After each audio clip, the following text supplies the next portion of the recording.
요즘 눈에 띄게 표정이 안 좋아 보이는 이재명 민주당 대표 썸네일 보시고 들어오셨겠지만 요즘 이재명이 이렇게 카메라에 잡히는 표정들 죄다 어두운 표정들 뿐이라는 거 눈치 빠르신 분들은 아마 캐치를 하고 계셨을 겁니다. 그만큼 수세에 몰려있는 절체절명의 위기 상황이라는 것을 나타내주는 듯한데요. 재판은 재판대로 막아야 하고 대통령 탄핵은 그것대로 무조건 시켜야 되며 마음에도 없는 우클릭은 또 우클릭대로 해야 되고 본인이 암살당할 수 있다라는 이상한 선동은 또 선동대로 해야 되고 아마 정신이 하나도 없을 겁니다. 이 사람 하루하루가 매일같이 잠 못 드는 날이 분명할 테고 그런 이렇게 어두운 표정 혼이 빠져나간 표정들만 언론의 카메라에 의해 잡히는 거겠죠. 오늘 여러분께 전해드릴 내용은 단 이틀인가 만에 말도 안 되는 짓거리를 3개나 시전해버린 이재명의 소식입니다. 우리 보통인의 상식에 또 벗어나는 짓거리를 보여줘서 논란이 되고 있는데요. 바로 본론 들어가 보시죠. 자, 얼마 전에 대통령의 탄핵 촉구 집회에서 66세 어르신이 갑자기 돌연사를 하신 거 보도를 통해 보셨을 겁니다. 자, 근데 이 보도가 이어지자 이재명은 갑자기 이런 말을 꺼내요. 정치가 할 일 국민이 하다 생긴 일이다. 탄핵 촉구 시위 중 숨진 이 당원의 뜻을 이어받도록 하겠다. 네, 또 귀신같이 냄새 맡고 바로 행동에 나서는 이재명의 모습이죠. 정치가 할 일을 국민이 하다 생긴 일이다. 뭐 이 말은 그 자체로서 나름 설득력이 있는 발언인 것은 분명한데 이 말이 이재명의 입에서 나왔다라는 게 우리의 혀를 차게끔 하죠.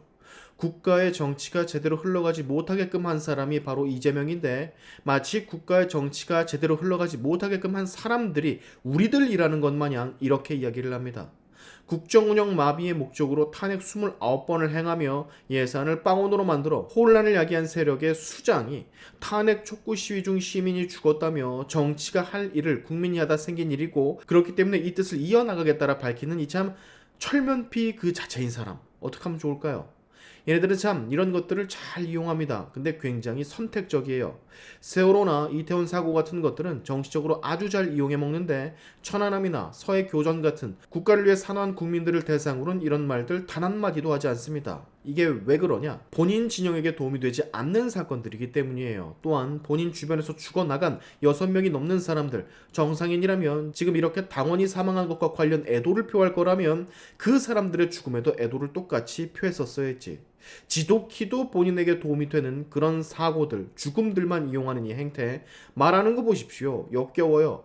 국민의 대리인들이 제 역할을 다했더라면 없었을 일. 당신의 뜻을 고스란히 이어받겠다. 남은 과제는 대표인 저와 당에게 맡겨주시고 그곳에서 편히 쉬십시오. 막 여러분 팔끝에서부터 소름이 돋지 않습니까? 닭살 돋지 않아요?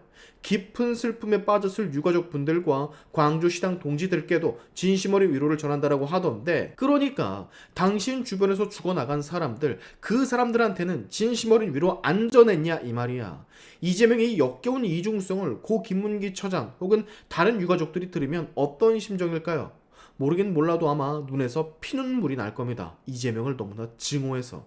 자, 둘째, 이재명의 또 다른 뻘짓. 아마 어제일 거예요. 대장동 재판, 김만배 재판의 증인으로 채택된 이재명. 갑자기 출석을 하지 않겠다라 배째라를 시전합니다. 아무래도 그 재판에 증인으로 나서는 것 자체가 본인의 사법 리스크 관리에 있어서 악영향을 끼치기 때문이겠죠. 그 재판에 증인으로서 얼굴을 들이민다면 같은 취급을 받게 될 테니까, 국민으로부터. 그래서 애써 피하는 듯 보이시거든요.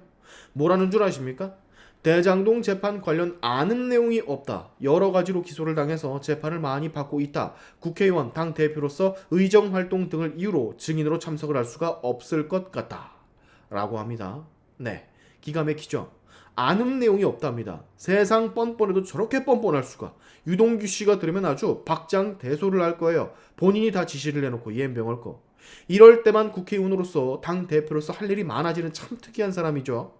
자, 근데 이런 이재명의 말에도 서울중앙지법 형사 22부 조영우 재판장은 아주 얄짤없이 이재명의 이런 개꼼수를 원천 차단해버립니다. 아니 됐고 심리상 필요하니까 예정대로 진행하겠다고. 즉 이 말이 뭐냐, 이재명을 어떻게든 증인석에 앉히겠다는 얘기입니다. 총 5번의 증인신문 기회를 재판부가 잡아놨던데 만약 첫 번째 재판에서 이재명이 증인 참석을 안 하게 된다면 그 다음 기일이라도 아마 이재명은 참석을 해야 될 듯 보여져요. 재판부가 꽤나 완강하거든요. 유동규 씨의 말을 빌리면 이번 재판부의 주심은 상당히 무서운 인물이라고 하던데 철두철미하고 제발 그래 보길 바라봅니다. 자, 세 번째 이재명의 뻘짓.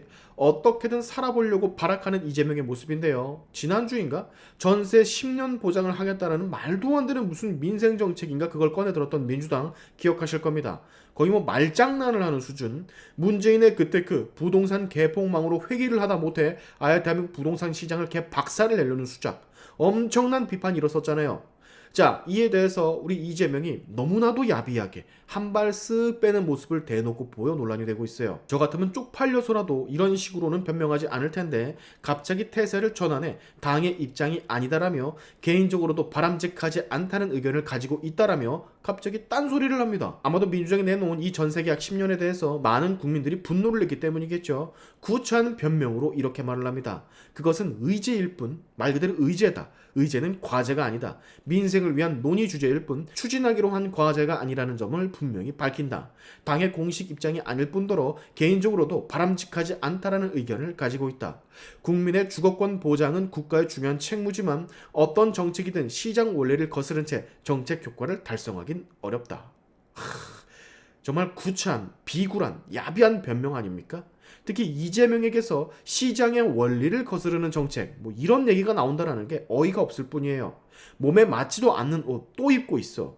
우클릭을 이재명이 하고 있는 모습을 또 보고 있자니 우리가 막 몸둘 바를 모르겠습니다. 아니 이렇게나 무슨 시장의 원리 이 지랄을 떨어대는데 그러면 그 이재명의 기본 시리즈 그것들은 다 뭡니까? 그거 반시장 사회정책이거든요. 저는 여러분 이런 갈팡질팡하는 이재명의 모습들이 드디어 정치인으로서 이재명의 끝이 다가왔다라는 것을 암시해주는 신호라고 생각을 합니다. 허구없날 뻘소리 하잖아요. 듣는 우리마저 기가 막히게 이랬다 저랬다 재판은 막 안 나가겠다라고 하고 선택적 추모를 하지를 않나 지가 말해놓고 그것도 아니라고 나는 그렇게 생각을 안 한다고. 한심합니다. 한심해. 자, 오늘 18일 당초 어제와 오늘 대통령의 재판 결과에 공지가 뜰 수도 있다는 얘기가 돌았었는데요. 오늘 아침 확인을 해보니까 자칫 잘못하면 3월 바깥으로 밀려나게 될 거란 소리도 들려오고 있고 지금 문영배가 좌측에서 우측으로 선회를 했다는 얘기도 들리는 것 같고 이재명과 컨택이 아니라 양산에 있는 문재인과 사실 컨택하고 있었다라는 카더라 통신도 들려요. 뭐가 당최 어떻게 돌아가는 건지 모르겠는데 현재는 이거 하나만은 알아야 될 겁니다. 재판 판결이 늦어지면 늦어질수록 우리 대한민국 그 자체에 해악을 끼칠 거라는 거. 지금 이 시간에도 국정 공백 상태에서 계속 국가가 이어져 나가다 보면 속에서부터 골마 회복하는데 오랜 시간이 걸릴 거라는 것을 알아야 될 거예요. 시급합니다. 빨리 대통령 복귀해서 이 망가진 대한민국 바로 잡아야 됩니다. 그리고 이 기회에 저 좌익 진영의 말도 안 되는 짓거리들 다 봤으니까 응징의 시간, 책임의 시간을 갖게끔 해야 될 거예요. 물론 그 신호탄은 이재명의 유죄 확정이 되겠죠.